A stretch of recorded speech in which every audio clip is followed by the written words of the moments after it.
Muito bem, meus irmãos. Nós vamos iniciar hoje uma série de mensagens sobre alguns personagens bíblicos. Nós vamos chamar esta série de Servos de Cristo, lições para toda a vida. Com certeza, os personagens bíblicos, a história deles são inseridas nas Escrituras para trazerem lições para a nossa vida de uma maneira geral.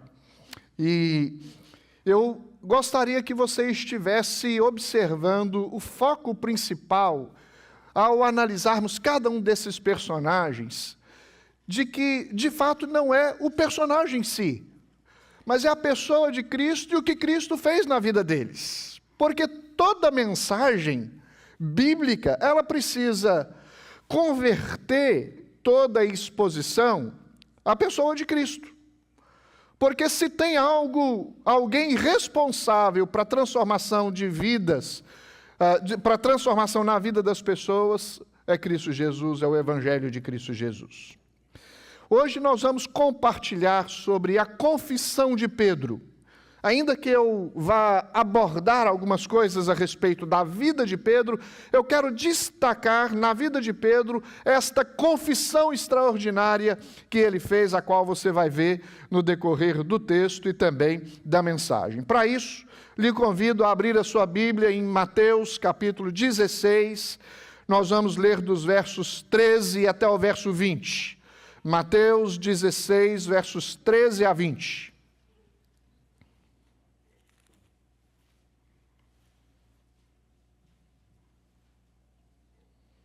Nos diz assim a palavra do Senhor. Indo Jesus para os lados de Cesareia de Filipe, perguntou a seus discípulos: quem diz o povo ser o Filho do Homem? E eles responderam: uns dizem João Batista, outros Elias, e outros Jeremias ou algum dos profetas. Mas vós, continuou ele, quem dizeis que eu sou? Respondendo Simão Pedro, disse: tu és o Cristo, o Filho do Deus vivo. Então Jesus lhe afirmou: bem-aventurado és, Simão Barjonas, porque não foi carne e sangue que tu revelaram, mas meu Pai que está nos céus. Também eu te digo que tu és Pedro, e sobre esta pedra edificarei a minha igreja, e as portas do inferno não prevalecerão contra ela. Dar-te-ei as chaves do reino dos céus. O que ligares na terra terá sido ligado nos céus, e o que desligares na terra terá sido desligado nos céus. Então, advertiu os discípulos de que a ninguém dissessem ser ele o Cristo. A confissão de Pedro. Este é o tema da nossa mensagem. Meus irmãos, a nossa experiência com Cristo não nos exime da nossa responsabilidade como cristãos de vivermos uma vida vigilante diante do Senhor. Pedro era um discípulo de Jesus. E ele aqui passa por um teste de convicção. E o meu desejo é que este teste de convicção seja aplicado na sua vida nessa noite. Em outras palavras, crendo em Cristo Jesus, quem é Jesus em quem você crê? É o Jesus popular, como é dito pelas pessoas comuns a seu respeito, ou Jesus é este Cristo do Evangelho, o Messias prometido, o Verbo encarnado, o Salvador do mundo? Nesta mensagem de hoje eu vou destacar 4 pontos. A pergunta de Jesus, a resposta de Pedro, a revelação de Cristo a Pedro e a promessa de Jesus. Essas coisas são importantes para nós, esses pontos são importantes para nós entendermos o cerne da mensagem, o que é que Cristo queria ensinar para os discípulos, consequentemente para toda a igreja. Não é bom que nós vivamos, meus irmãos, sem estabelecermos convicções no nosso coração de quem Cristo é. A nossa vida cristã não pode ser, a nossa declaração cristã não pode ser vazia de convicção. Nós temos que saber dar razão da nossa fé. Por que é que nós cremos em Jesus? Nós precisamos entender que, assim como Pedro, nós temos altos e baixos. Mas os altos e baixos, a nossa fragilidade, não pode nos privar de termos no coração guardada a convicção que um dia o próprio Senhor plantou, de que somos do Senhor. E nesta luta paradoxa em estar bem e às vezes estar mal, nós precisamos sempre nos voltar e nos centrar novamente na pessoa de Cristo Jesus. Hoje eu entendo que há dois problemas muito sérios na vida das pessoas de uma maneira geral. Há o problema da supervalorização. Você já observou que há muitas ênfases na pessoa, no homem em si, exaltando e colocando muitas vezes até quase numa posição de Deus? Como se ele fosse o protagonista de toda a história da sua vida, como se não tivesse um ser soberano superior que o guiasse a todas as coisas. Assim como há a supervalorização, há, por outro lado, a supervitimização. As pessoas estão complexas, tendo um complexo de inferioridade o tempo todo, como se elas fossem vítimas da sociedade e como se tudo conspirasse contra elas mesmas. Este é um problema muito sério, porque revela falta de identificação de quem ela é e da convicção que ela tem, principalmente nós cristãos, como pessoas de Cristo Jesus. Nós pretendemos com esta série, estou fazendo aqui inicialmente uma introdução à série que nós vamos abordar durante este mês, Servos de Cristo, lições para toda a vida, destacar a humanidade de alguns servos do Senhor, discípulos do Senhor, com seus medos, suas conquistas, suas experiências, não obstante suas virtudes. Homens comuns como eu e você, personagens que são colocados nas Escrituras para mostrar que a grandeza do poder de transformação é de Deus. Poder que transformou a vida de Pedro, a minha vida, a sua vida, e pode transformar a vida de todo aquele que crê no nome do Senhor. Deus age na vida de homens e mulheres imperfeitos como nós, transformando-nos para o cumprimento do seu propósito para com a nossa vida, que é sermos formados segundo a imagem de Cristo Jesus, o nosso Senhor. Deus tem um propósito para a nossa vida. Deus tem um propósito para você. E os propósitos de Deus não falham.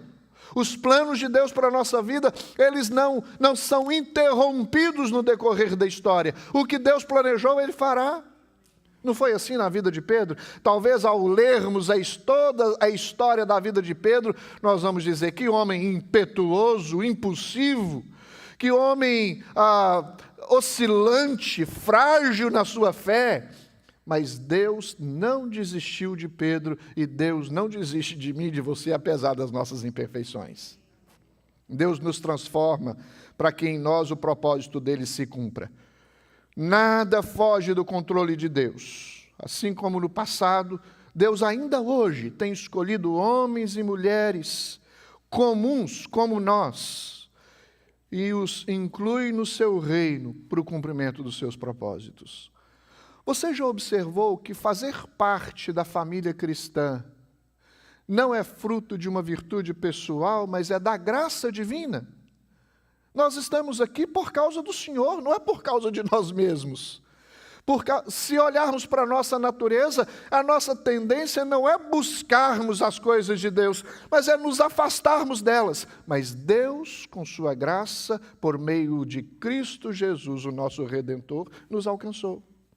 E nos trouxe para a sua família, nos ajuntou como um povo santo, de propriedade exclusiva de Deus. Meu irmão, observe você, não há santo na terra que não peque.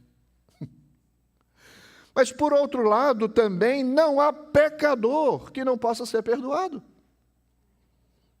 Deus nos alcança e nos perdoa, transforma o nosso coração, nos submete ao senhorio de Cristo Jesus.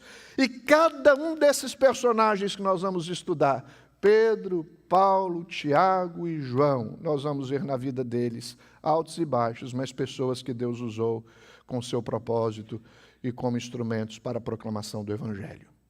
Nós estamos no início de mais um ano, já caminhamos alguns anos aqui juntos, mas tem muitos outros anos pela frente. O que nós precisamos é continuar caminhando nessa jornada, com uma reformulação, quem sabe, desta convicção, ou com talvez uma relembrança desta convicção que nós precisamos ter de quem é que nós estamos servindo.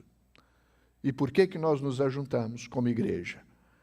Nós vamos, a partir de cada personagem, refletir sobre a nossa vida espiritual e sobre a nossa jornada de fé. E observar o que é que nós precisamos fazer para nos encaixarmos melhor nesta realidade chamada vida cristã. Vida cristã. Não podemos ser cristãos nominais. Nós temos que ser cristãos verdadeiros, sinceros, honestos, que não nega suas fragilidades, mas que reconhece o amor, o perdão, a graça e a misericórdia de Cristo Jesus, que nos restaura todas as vezes que nos submetemos à sua palavra e ao senhorio de Cristo Jesus. Falando sobre Pedro, ou introduzindo propriamente a mensagem que eu quero destacar aqui, tendo Pedro como personagem e este relacionamento de Pedro com Jesus, quero fazer duas citações. Uma de João Calvino.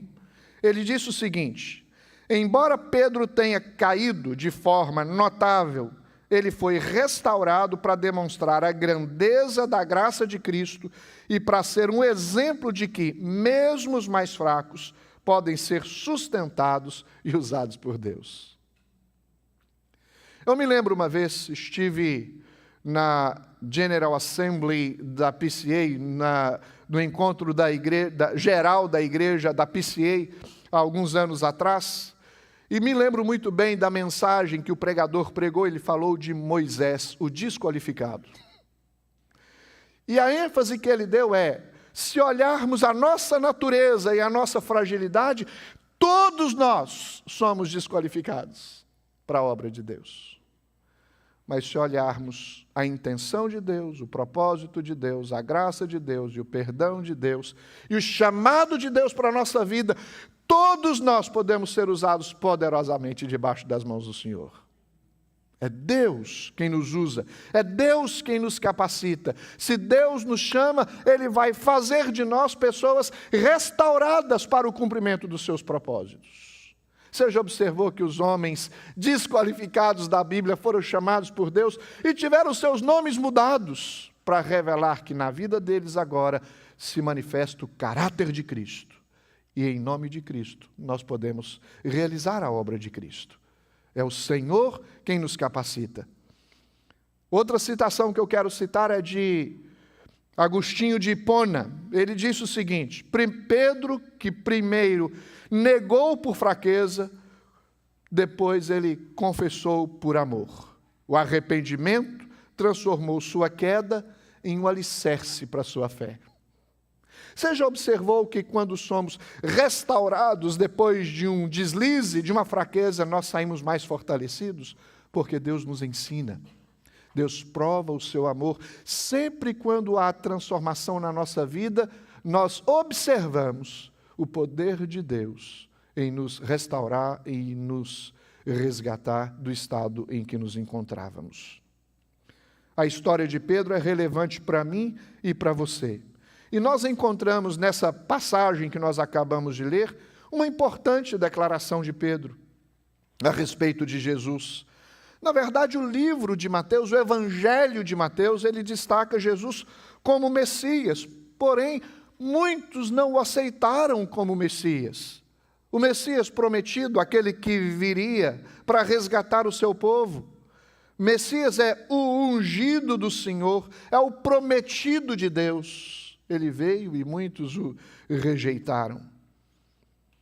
Mas Jesus faz uma pergunta: quem dizem os homens que eu sou? E todos os discípulos poderiam participar respondendo alguma coisa. Talvez o que você diz, João, e você, André, e você, Mateus. Mas Pedro toma a frente. Pedro se coloca, dá um passo à frente, apenas parafraseando toda a cena, ou talvez imaginando essa atitude de Pedro, e ele responde: eu sei quem tu és, Senhor. Tu és o Cristo, o Filho do Deus vivo. E é claro que essa declaração de Pedro, ela foi representativa, porque Pedro tinha esse ímpeto de liderança. Nós sabemos quem Tu és, Senhor. Tu és o Cristo, Filho do Deus vivo. Esperamos que hoje você tenha esta oportunidade, se ainda não fez, em sua vida, de declarar Jesus como Cristo, Filho do Deus vivo, e o Senhor e Salvador da sua vida. Uma vida sem Cristo não tem história, e uma vida com Cristo é marcado por histórias que devem ser contadas. Talvez se eu perguntasse a alguns de vocês para testemunhar como foi a sua conversão, você teria uma história ou tem uma história para contar. Porque você teve um genuíno e verdadeiro encontro com Cristo. Pedro aqui, talvez eu olharia para esta experiência de Pedro com Jesus, a maior das experiências. O Pedro que andou sobre as águas, o Pedro que esteve com os discípulos, o Pedro que foi chamado pelo Senhor enquanto estava numa grande pescaria, de uma maneira extraordinária Deus o chama, mas aqui se testa a sua convicção de fé. Quem dizes ser Jesus? E a pergunta, ela encontra lugar no nosso coração? Ela é para mim e para você. Quem é Jesus? O Cristo que você diz servir, adorar e bendizer e seguir, quem é Ele? O que você pode dizer a seu respeito? Nós precisamos, meus irmãos, entender o seguinte: com frequência nós vamos lutar para manter firme a nossa fé, mas nós não podemos perder a nossa convicção de quem Cristo é.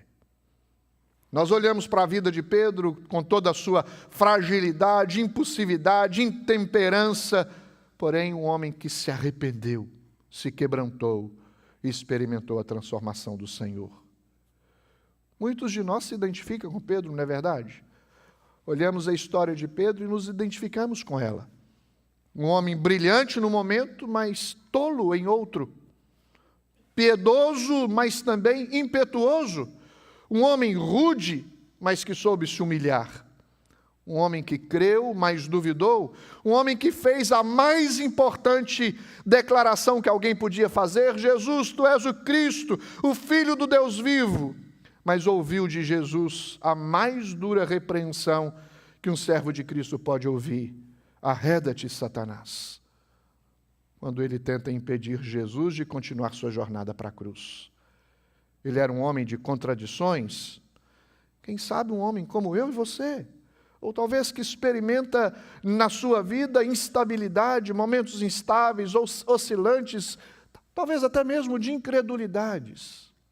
Mas Deus quer firmar em nosso coração uma convicção que nos faz acreditar que, ainda que caiamos, o Senhor nos levante. O Senhor nos levanta, nos sustenta e faz de nós, como fez de Pedro e de todos os seus discípulos, proclamadores no reino de Deus, da mensagem de Deus. Vamos destacar os quatro pontos da mensagem de uma maneira breve, mas para ser aplicada no nosso coração como lição de vida. Conhecemos a história de Pedro e nós temos lições para tirar para a nossa vida. Primeiro, a pergunta que Jesus faz: quem dizes tu ser o Filho do homem? Deus chama Pedro para segui-lo, e como a vida cristã exige convicções, renúncia, persistência, Pedro foi testado na sua convicção. Por que nós somos testados? Porque não é possível viver a vida cristã, fazer parte de uma igreja verdadeira, genuína, dizer que cremos em Cristo, mas sem guardar no coração e sem saber expressar a convicção que nós temos de quem Cristo é.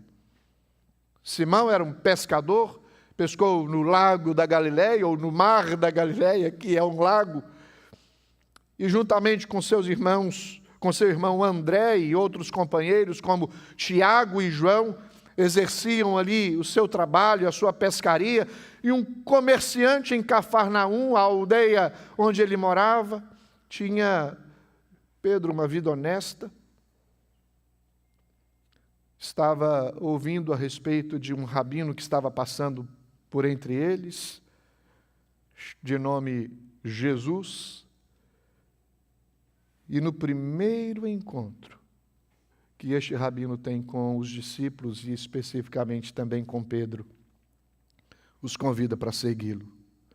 A Bíblia nos relata desta forma: andando à beira do mar da Galileia, Jesus viu 2 irmãos, Simão, chamado Pedro, e seu irmão André. Eles estavam lançando redes ao mar, pois eram pescadores, e disse Jesus: sigam-me, e eu os farei pescadores de homens. No mesmo instante, eles deixaram as suas redes e o seguiram. Jesus faz dos homens luz do mundo, sal da terra, mas aqui nessa passagem ele diz para os discípulos: farei de vocês pescadores de homens. Vocês serão os instrumentos através dos quais o Evangelho será pregado e as pessoas se converterão a Cristo Jesus por meio deste Evangelho pregado. O Evangelho da graça, o Evangelho libertador. Pedro viu e ouviu as coisas incríveis que Jesus fazia, que o Mestre fazia diante deles.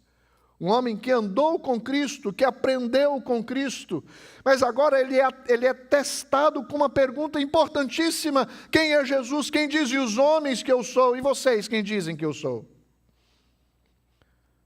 Perto do fim dos seus 3 anos juntos, Jesus tira os discípulos de Jerusalém, de Israel, e os leva para o território dos gentios, para que eles pudessem ter um tempo sozinhos de aprendizado, uma espécie de discipulado, não é? Às vezes fazemos isso, longe das multidões que normalmente os aglomeravam, e lá ele faz esta pergunta: quem as pessoas dizem que eu sou? E eles tiveram respostas para esta pergunta. Imediatamente eles responderam: alguns dizem que é João Batista, outros Elias, outros Jeremias, ou um dos outros profetas, qualquer um outro profeta. Esta era a palavra nas ruas. Eles tentaram encaixar Jesus em algumas delas. Hoje, quando nós conversamos com as pessoas comuns, populares, e perguntamos a respeito de Jesus, elas irão apresentar talvez algumas dessas respostas. Se perguntarmos: você conhece Jesus? Conheço, um homem extraordinário que passou nesta terra. Foi um profeta que falou em nome de Deus, um homem virtuoso, um homem santo, humilde, cheio de compaixão. Vai apresentar todas as virtudes que talvez pode se dar a respeito de um homem limitado, um homem que é de bom caráter, um homem que é bem-quisto, um homem que se destaca no meio dos outros. O que não são inverdades, mas talvez não são ditas a principal verdade em todas essas virtudes que são apresentadas. É uma pergunta importante, é uma pergunta fundamental para alguém que resolveu atender o convite de Jesus para segui-lo. Quando eles se levantam das suas profissões e resolvem seguir a Jesus, eles estão assumindo uma responsabilidade, como um dia eu e você fizemos. Jesus nos chamou pelo Evangelho, nós cremos, fazemos parte de uma igreja, mas o que isso significa? Não é apenas um encontro dominical para nos sociabilizarmos, nos confraternizarmos, coisas boas de se fazerem, mas tem um significado mais profundo por trás disso. A razão deste ajuntamento chama-se Cristo Jesus. É a Ele que nós servimos, a Ele nós adoramos, a Ele a nossa vida pertence. E essas convicções precisam estar claras no nosso coração. Quando as respostas foram dadas, obviamente Jesus não se encaixava exaustivamente nelas, tinha algo que ainda não tinha sido dito. E talvez você pode pensar: será que Jesus não sabia o que as pessoas diziam a seu respeito? Claro que sabia.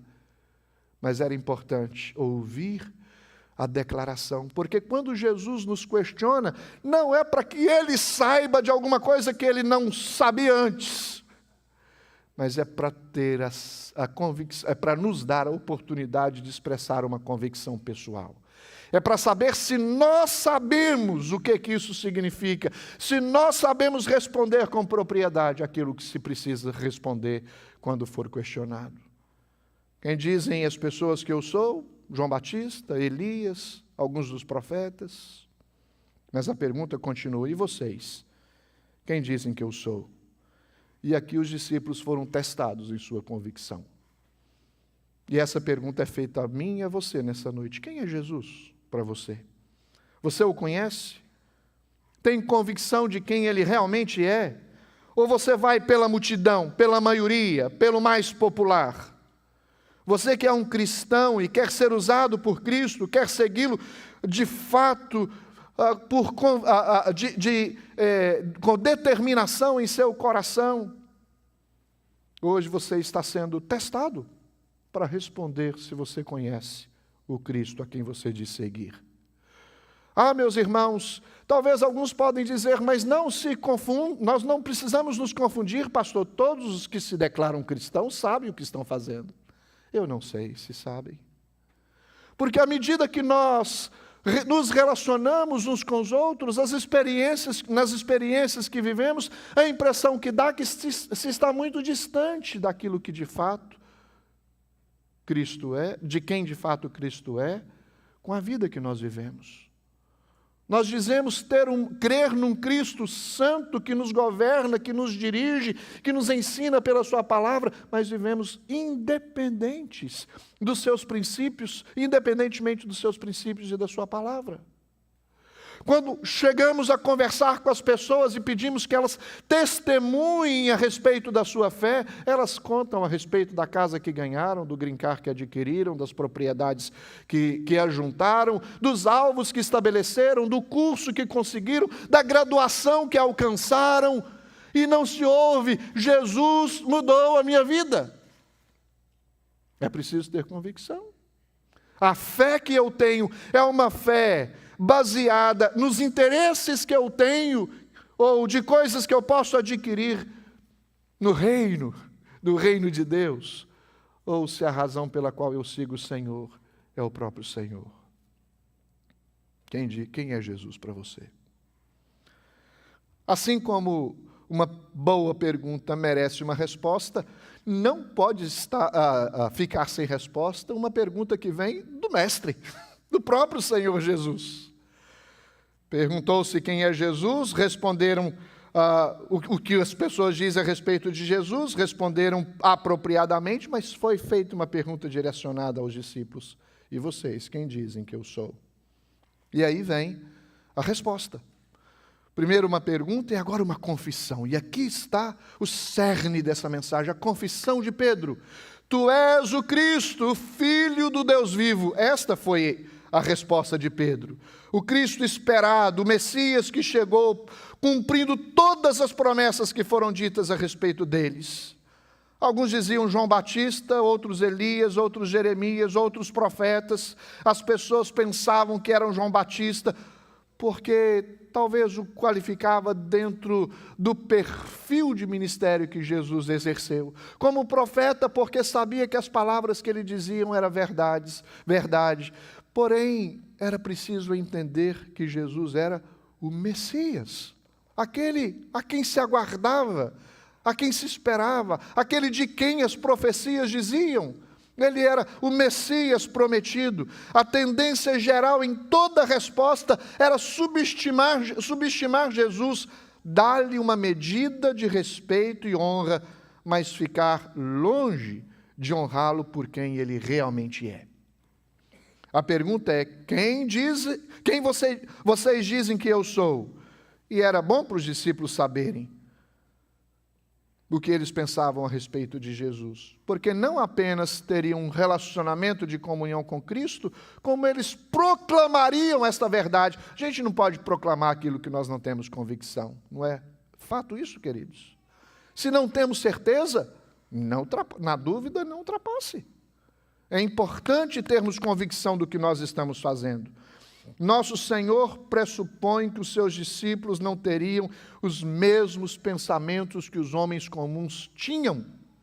Talvez perguntamos, voltando ao que eu disse inicialmente, para as pessoas, quem é Jesus para você? Elas vão dizer as mais variadas coisas.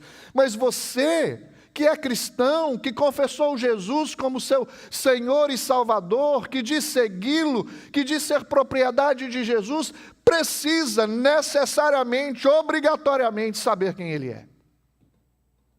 E aqui Pedro responde, de uma maneira clara, de uma maneira consciente, convicta: tu és o Cristo, Cristo é o enviado, Cristo é aquele que veio da parte de Deus, é o Verbo encarnado, é o Messias prometido, o Filho do Deus vivo, para mostrar o contraste com todo outro Deus pagão no tempo em que eles viviam. Deuses, altares, montes eram adorados, ou neles tinham objetos de adoração de pessoas que não conheciam o Senhor, mas não passavam de obras de mãos humanas. Mas este que foi declarado e confessado por Pedro era o divino, era o Cristo, Filho do Deus vivo, é aquele que descendeu dos céus e se manifestou entre nós, cheio de graça e de verdade, e nós vimos a sua glória, glória como do unigênito do Pai. Sua resposta a respeito de Jesus é semelhante à de Pedro: tu és o Cristo, Filho do Deus vivo? Ou você o adjetiva segundo os seus interesses? Pedir alguém para dar testemunho a respeito de Jesus é querer ouvir se de fato ele sabe quem Cristo é. Testemunhar é falar de Jesus, falar quem Cristo é. E aqui Pedro testemunha a respeito de Jesus: tu és o Cristo, o Filho do Deus vivo, o Messias, o Mestre, o Deus encarnado, o Santo. Uma resposta importante e uma confissão convicta. Quem dizes tu ser Jesus? Tu és o Cristo, o Filho do Deus vivo. A resposta do divino deu ao humano a condição de fazer uma declaração que o fazia se identificar com aquele que o salvou e o redimiu. Quem dizes tu ser Jesus? A sua declaração é como a de Pedro: tu és o Cristo, Filho do Deus vivo. E aí vem o terceiro ponto da mensagem. Se houve uma pergunta, houve uma resposta, e agora Jesus faz uma revelação dessa resposta. Bem-aventurado és, Simão Barjonas, porque não foi carne nem sangue que te revelaram, mas meu Pai que está nos céus. O que Jesus está dizendo é o seguinte: olha, essa sua declaração não é fruto da sua própria ideia, do seu próprio pensamento. Não é fruto das suas elucubrações humanas. Não é fruto do seu conhecimento adquirido pelos cursos acadêmicos que você fez. Não é fruto desta sua religiosidade. Esta declaração que você fez não é uma revelação inerente de você mesmo. Não é um insight que você recebeu de uma natureza humana como a que você tem. Essa revelação é uma revelação de Deus, divina. É uma inspiração do alto. Não foi carne nem sangue, Simão Barjonas, que te revelaram, mas meu Pai que está nos céus. Simão Barjonas, porque Pedro era filho de Jonas. Bar no hebraico é filho, então Simão, filho de Jonas. Foi Deus quem te revelou. Se um dia você creu em Cristo Jesus, se a sua convicção de fé é esta: tu és o Cristo, o Filho do Deus vivo, saiba você que esta convicção é fruto da graça de Deus manifestada sobre a sua vida, revelando a você quem Jesus é. Não se conhece as coisas espirituais com conhecimentos humanos, ou com busca de pesquisas humanas. Se conhece as coisas espirituais, elas são discernidas espiritualmente. É Deus quem revelou a Pedro. Jesus elogia Pedro: bem-aventurado, você é feliz, porque houve uma revelação na sua vida, algo extraordinário aconteceu, meu Pai que está nos céus te revelou quem eu sou. E esta é a oração que nós temos que fazer, enquanto igreja, enquanto evangelizadores, proclamadores do Evangelho. Senhor, revela na mente e no coração das pessoas quem Cristo é, porque sabendo quem Cristo é, não tem como nos rendermos ao seu senhorio e à sua palavra. Pedro poderia ter pensado que a resposta que deu a Jesus fez dele o preferido entre os outros discípulos. Aliás, esse era um problema dos discípulos, acharem que eram os tais. Na última ceia, por exemplo, eles estavam discutindo quem era o melhor entre eles, e Jesus lhes dá um exemplo de humildade, lavando-lhes os pés. Lembram disso? E engraçado que Pedro tem uma resistência. Não, Senhor, o Senhor lavar os meus pés? Olha, se eu não lavar os seus pés, não tem parte comigo. Então lava os pés, os braços, as mãos, o corpo todo. Lava tudo, Senhor. Nós precisamos, meus irmãos, nos humilharmos diante de Deus e sermos gratos pela revelação que um dia tivemos da pessoa de Cristo Jesus, de crermos nele e nos entregarmos a ele. Bem-aventurado és Simão Barjonas, porque não foste carne e sangue que te revelaram, mas meu Pai que está nos céus. Em outras palavras, você não descobriu e ninguém lhe contou. Deus revelou a você quem eu sou.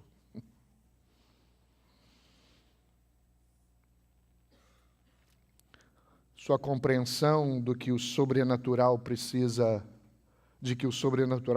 acontecer, às vezes pode levar você para vertentes diferentes daquela que você deveria ir, ou para aquela direção para onde você deveria ir. Porque às vezes analisamos o sobrenatural ou buscamos as coisas sobrenaturais com interesses de manifestações no dia a dia, nas nossas experiências de vida. Nós queremos que uma vaga no estacionamento lotado seja arrumada para nós, nós queremos que Deus mostre diante de nós o carro que devemos comprar, a cidade que devemos morar, o sobrenatural de vermos uma imagem de um anjo ou talvez de uma nuvem que está prestes a chover bênçãos sobre nós.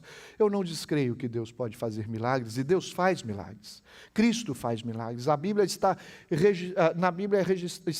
estão registrados vários milagres de Jesus.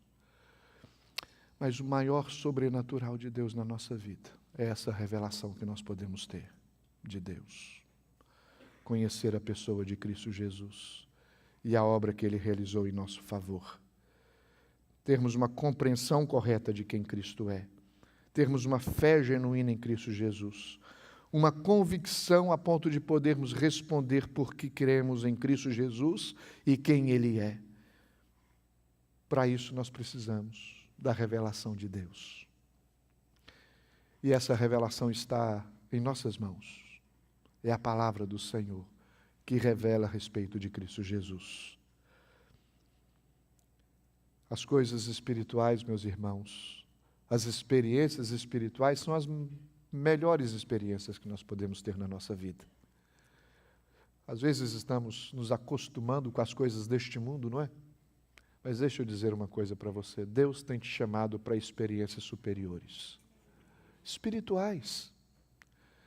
Nós vamos ver coisas extraordinárias, milagres acontecerem quando nós nos submetermos diante do Senhor de dizer Senhor, e dissermos, Senhor, eis-me aqui, faça de mim a tua vontade, Senhor. Houve uma pergunta, uma resposta, uma revelação a respeito desta resposta, e no final uma promessa de Jesus. Porque em nenhum teste Deus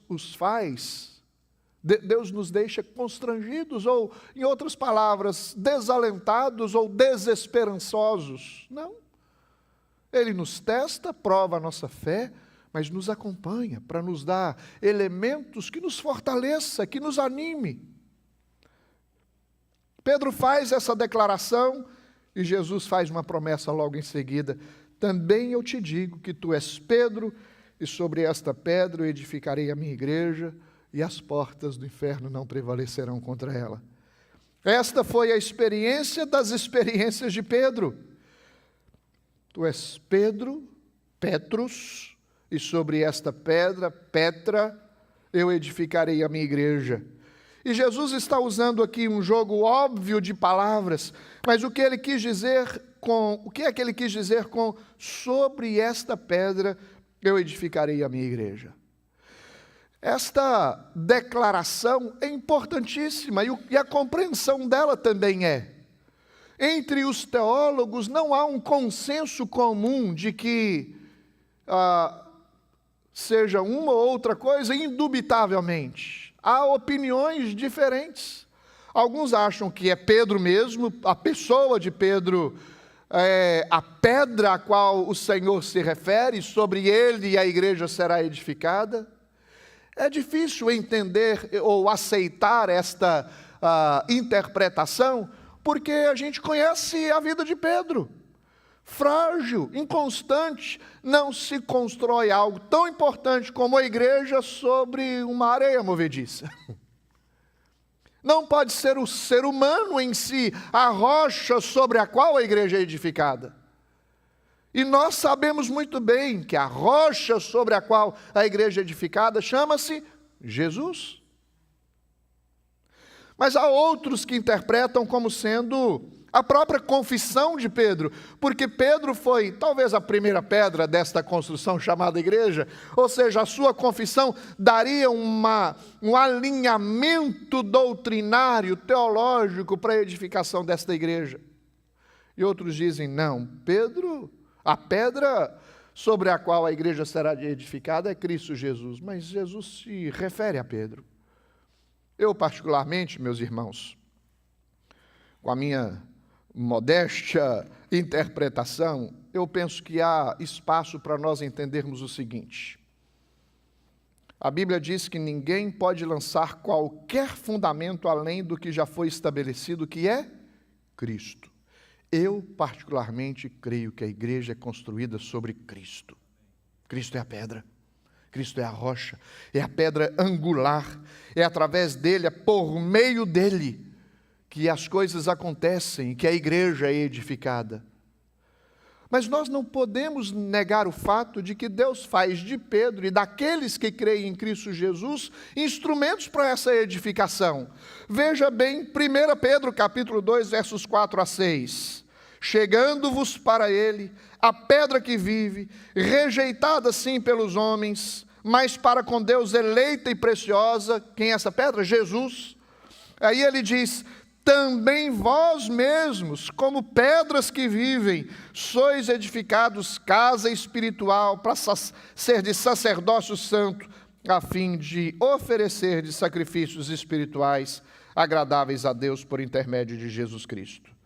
Pois isto está na Escritura, eis que ponho em Sião uma pedra angular, eleita e preciosa, e quem nela crer não será de modo algum envergonhado. A confissão de Pedro é a pedra, Cristo é a pedra. Cristo é a pedra principal, Cristo é a pedra angular. A confissão de Pedro pode ser interpretada como o conteúdo, o elemento, o material deste edifício que seria e que está sendo construído. A Bíblia diz que nós somos edifício de Deus, casa de Deus, e o Senhor nos edifica. Há uma declaração, uma promessa de Jesus, e o mais importante, ao meu ver, não é de fato a identificação ou a polêmica em torno da interpretação de quem seja Pedro, mas é a convicção de que sobre a pedra Cristo edificará a sua igreja. E esta pedra é Cristo Jesus. Ainda que tenha aspectos desta declaração que Pedro faz para essa edificação, qual podemos chamá-la também de pedra, porque Petros é fragmento de pedra, ou seja, não deixa de ser pedra, mas uma pedra menor. E aí olhamos para o texto e nós temos a convicção de que a igreja será edificada.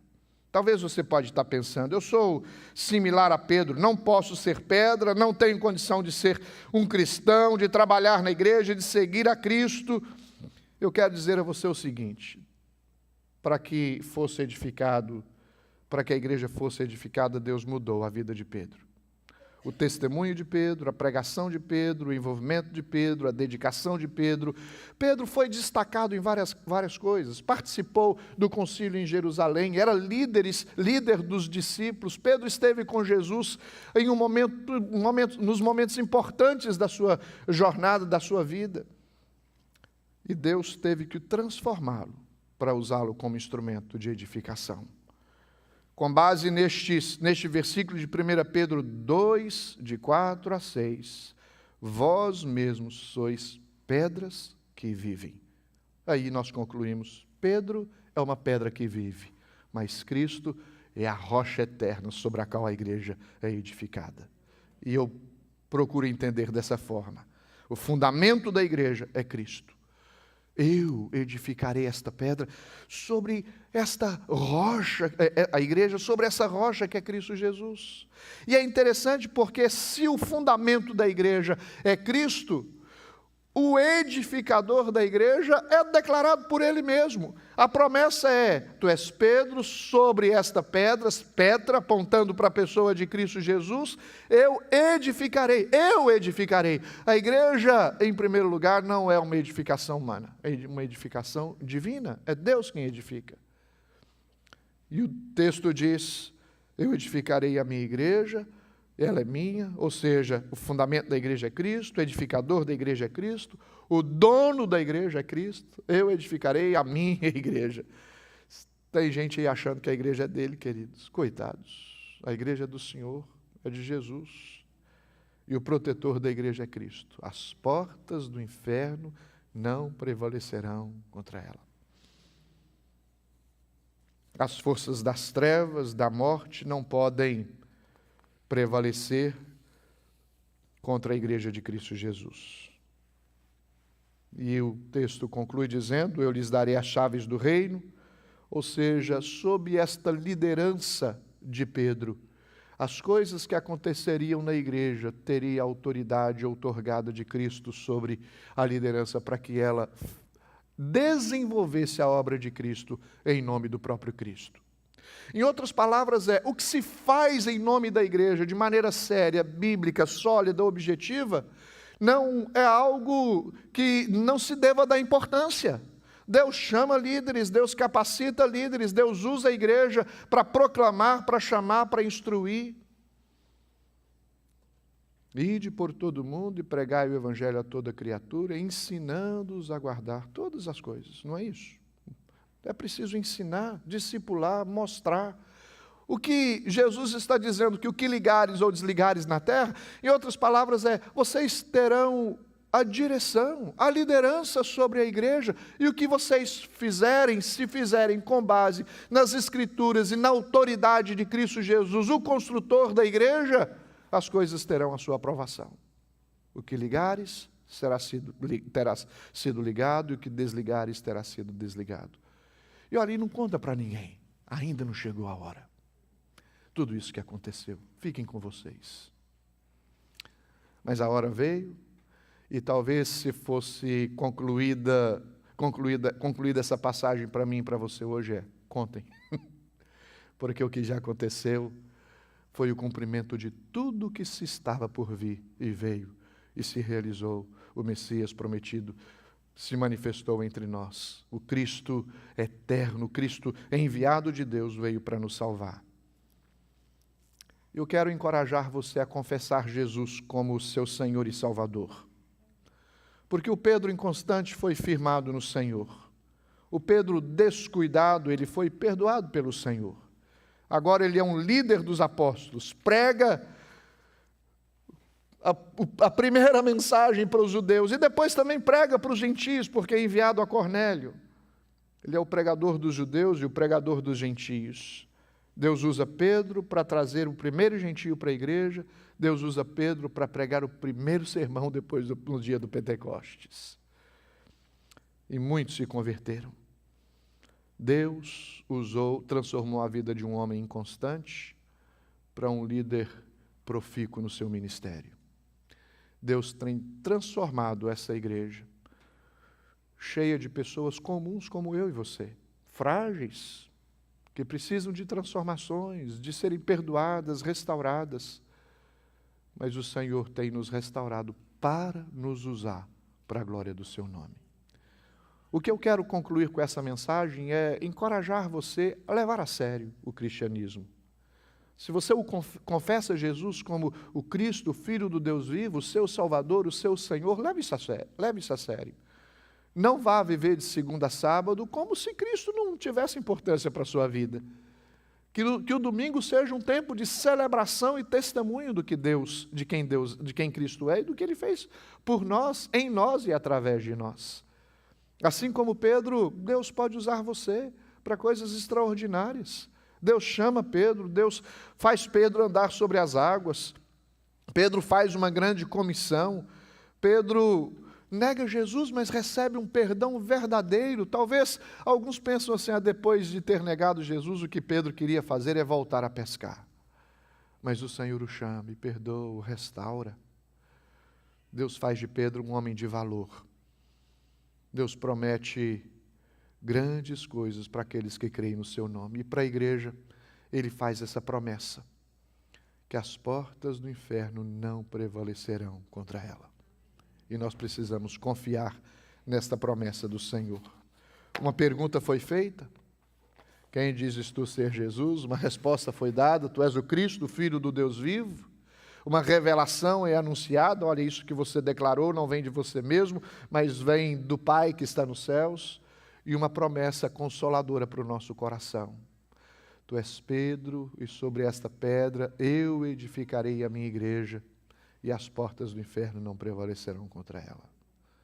Que Deus faça de nós servos convictos de quem Cristo é e do que Ele fez por nós, em nome de Jesus. Curva sua fronte.